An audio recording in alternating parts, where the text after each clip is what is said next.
Assalamualaikum warahmatullahi wabarakatuh. Apa kabar anak Naomi? Semoga dalam keadaan sehat walafiat semuanya. Oke, hari ini kita lanjutkan materi tematik kita masih mengenai tentang bumiku, subtema 1 pada pembelajaran yang keempat. Hari ini kita masuk ke pembelajaran keempat, halaman 20 mengenai tentang informasi dari teks non fiksi, kemudian mengidentifikasi pelaksanaan hak dan kewajiban warga negara untuk mendapatkan pendidikan, dan IPS-nya yaitu tentang karakteristik geografis negara-negara di wilayah Asia Tenggara. Jadi pelajaran kita hari ini ada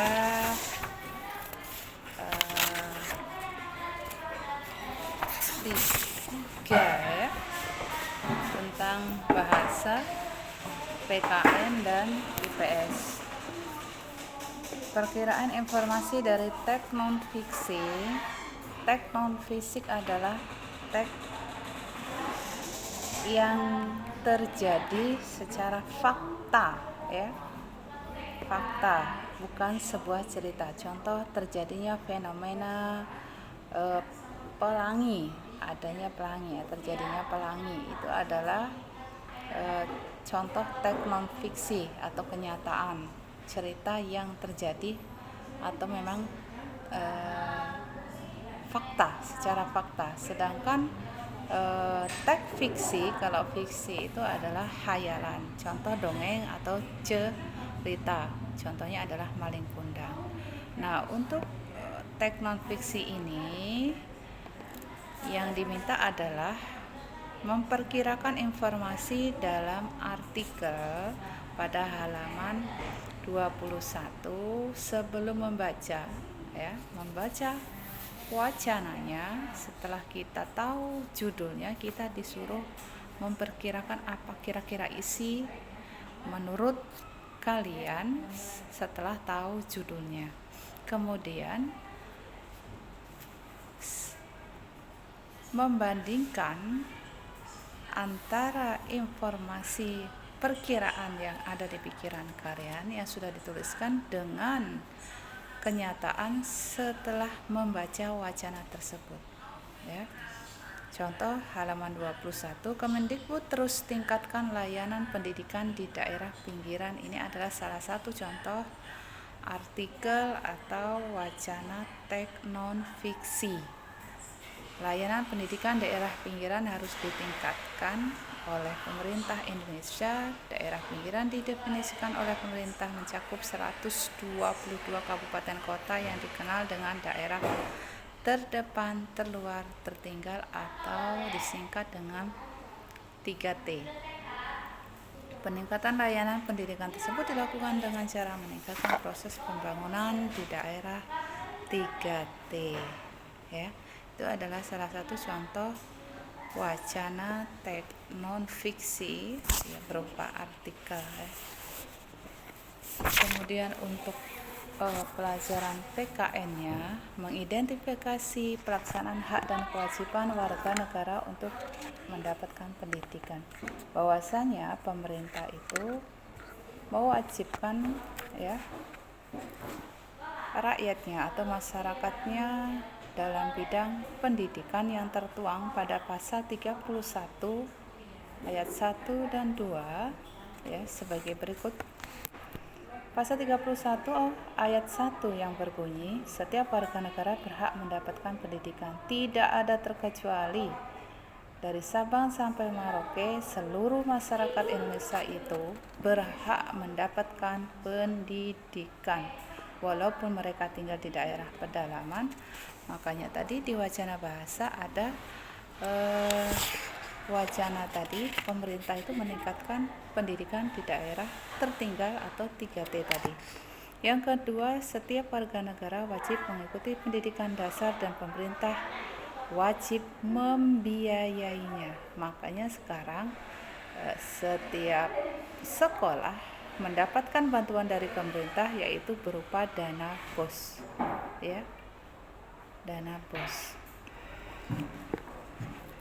Peningkatan keimanan dan serta yang ketiga, pemerintah mengusahakan dan menyelenggarakan salah satu sistem pendidikan nasional yang meningkatkan keimanan dan ketakwaan serta akhlak mulia dalam rangka mencerdaskan kehidupan bangsa yang diatur dengan undang-undang. Kemudian yang keempat, negara memprioritaskan anggaran pendidikan sekurang-kurangnya 20% dari anggaran pendapatan dan belanja negara. Dari 100%-nya 20 itu dianggarkan untuk biaya pendidikan. Yang kelima, pemerintah memajukan ilmu pengetahuan dan teknologi dengan menjunjung tinggi nilai-nilai agama dan persatuan bangsa untuk memajukan peradaban serta kesejahteraan umat manusia. Itu tadi adalah bunyi daripada pasal 1 sampai dengan pasal 31 ayat 1 sampai dengan 5. Ya. Jadi hak kita itu mendapatkan pendidikan. Kemudian untuk pembelajaran yang IPS, karakteristik geografis negara-negara di wilayah Asia Tenggara atau yang tergabung dalam organisasi ASEAN. Yang pertama yaitu negara Singapura, ya. Wilayah Singapura terletak di kawasan Asia Tenggara berbatasan dengan Selat Johor, Kepulauan Riau, Laut Tiongkok Selatan dan Selat Malaka. Wilayah Singapura terdiri atas 1 pulau utama dan 63 pulau kecil, antara lain Pulau Tekong Besar, Pulau Sentosa, Pulau Ubin, dan Pulau Anyer.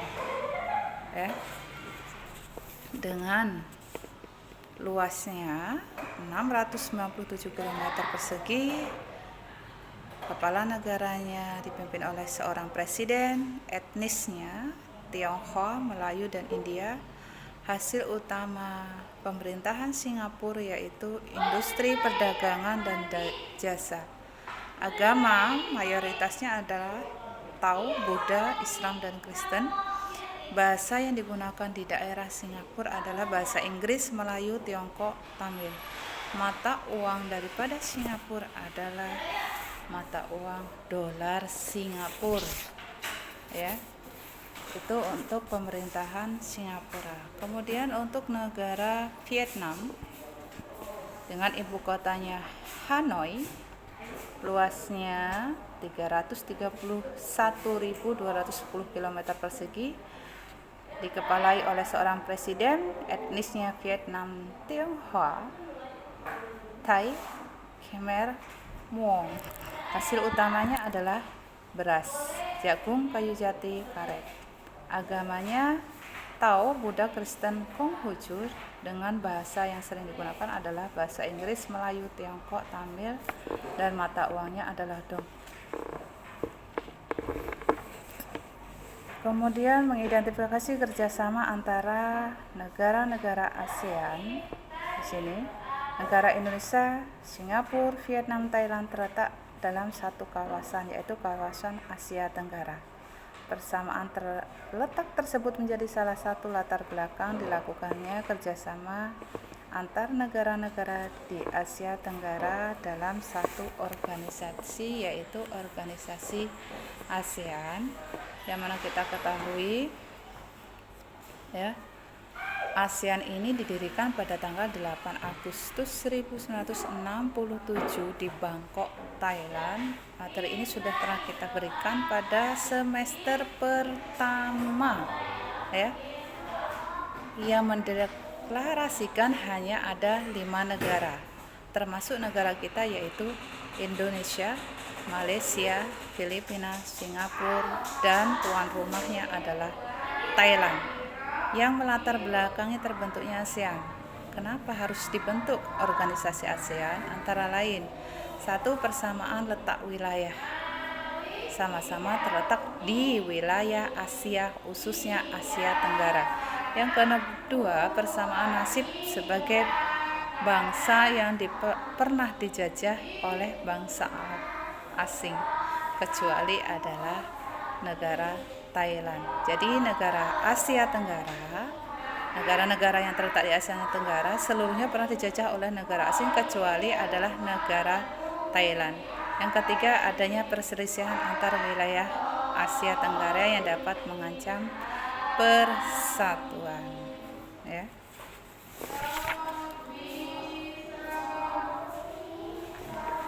Nah, itu yang dapat Umi jelaskan. Untuk tugas hari ini, anak-anak Umi silakan buka pada halaman 28 nomor 1, ya, nomor 1, kemudian nomor 5, ya, nomor 1 dan nomor 5. Jadi hari ini cukup 2 soal saja dan Umi akhiri. Wassalamualaikum warahmatullahi wabarakatuh.